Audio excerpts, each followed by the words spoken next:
Alright, welcome if you're new, welcome back Limerock Park Classic. I've done quite a few variations of Limerock in the Ray, but not this one. This is a new one for me.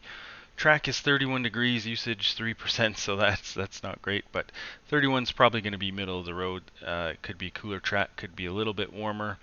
When you're out there, this is a fun track to drive. Uh, However, it is a hard track to pass, and there is going to be a lot of crashing, so watch out for that. 13, 14 laps, probably going to be race distance, depending on what the leader's doing. So we're going to do a middle of the tank lap here. 53.8. I think that should be pretty competitive. Definitely if the track's cooler though, you're going to see some really low 53s, possibly even a 52 maybe. So coming into turn one, we'll go through these corners in slow-mo and then run it out at full speed. And the only thing you can really change on the car is brake bias. And having that brake bias as low as you can get it without locking up the tires too badly and spinning out is what you want.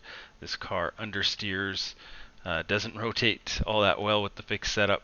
And yeah, so having that brake bias as low as you can get it, all the better. So looking for the 2 board or the blue cone here on the right, just before them, getting on the brakes, about 75% power, shifting down into third, and then just letting the car roll in. You want to get up tight against the curb here. You don't want to get on this one, but tight up against that white line. Just a little bit of throttle just to steady the back end, and then shifting down into second, about the end of the curb here, just before the end. And then letting the car just drift out to mid-track just to open up this next corner, and picking up that throttle again just a little bit, coasting through the corner and then turning in pretty tight onto this curb. You don't have to get onto this curb, you could hug that white line, but I do like to get on the curb here just to sort of cut the corner, rotate the car, so you don't run wide here. If you're mid-track, you are going to run wide. Get onto that grass, get an X, maybe spin out and crash. So watch out for that. Now this lap, I did not go up into third gear. I do like to go up into third gear, especially especially if you're drafting. Third gear is going to be probably where you're at. Looking for this this second and third light stand. So if you're in third gear, shifting down into second is really nice. It just slows that car down really to where you want to be. Cold tires, maybe just a touch of brakes here. I turned in probably just a little bit too early here. Closer to this second light stand would have been, I think, more ideal. And then just, yeah, lifting or shifting down into second if you were in third, and sort of coasting in, little bit of throttle just to keep the speed up and that back end planted, and then turning the wheel, getting onto this curb for sure, cutting the corner as much as you can, and then picking up the throttle. You have to be careful picking up the throttle. You do not want to run wide. You do want to be on the left-hand side here. There's a little bit of a kink in the track here, or you could use these signs as a guide where to turn in. Again, I probably turned in here a little bit too early, but you don't want to run wide. Getting up tight against this curb, I think I nick it. You don't want to get on that curb, but I'd rather touch it than run wide. If you run wide, you are going to be looking at this sand here, and that is not good. And then just picking up the throttle, straight lining this as much as possible. So coming into the next one, cold tires, this is going to be a little trickier for sure. Fourth gear, just at the curb here, just lifting. In first lap or two, maybe third gear. You might want to do that just to be safe. And then just managing the throttle, and again, getting up tight against this curb. I just nick it here. Yeah, you don't want to run wide here for sure. So better to touch that curb than not. And then make sure at the crest of the ridge the wheel is straight. If the wheel is not straight, you're going to be in big trouble. The car is going to get a little air here. You can use this pavement on the left side, that's okay. Just make sure you're back on track before the grass.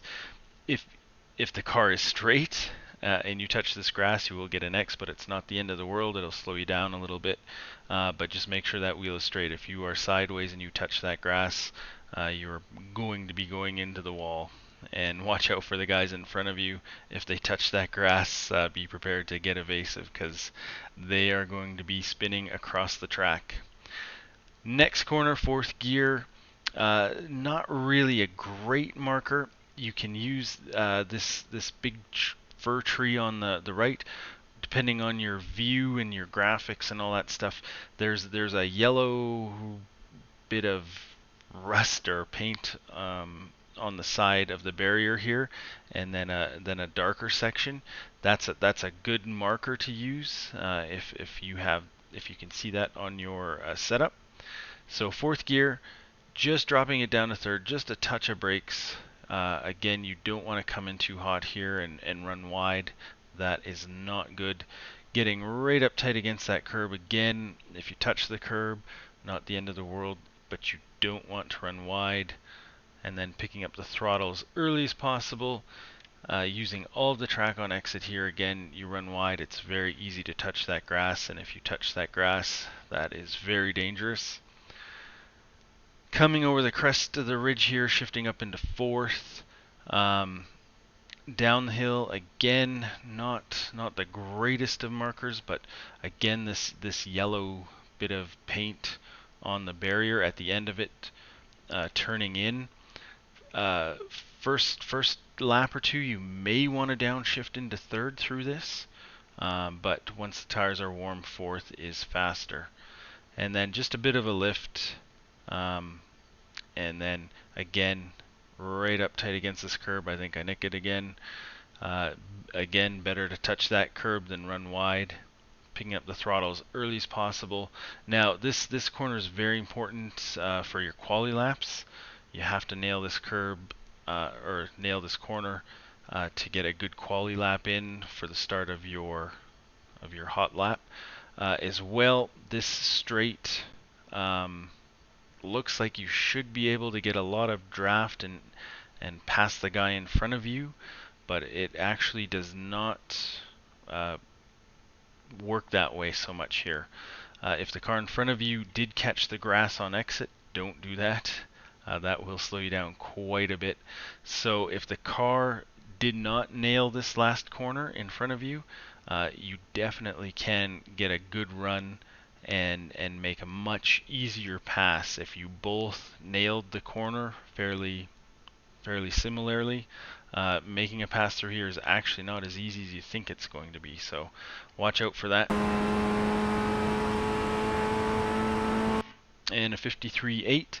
So yeah, that should be a pretty competitive time. So good luck out there. Watch out for the guys in front of you, spinning out, catching the grass, getting sideways. If you can see it before it happens, it's going to help you survive here. That's for sure. So good luck. We'll see you next time.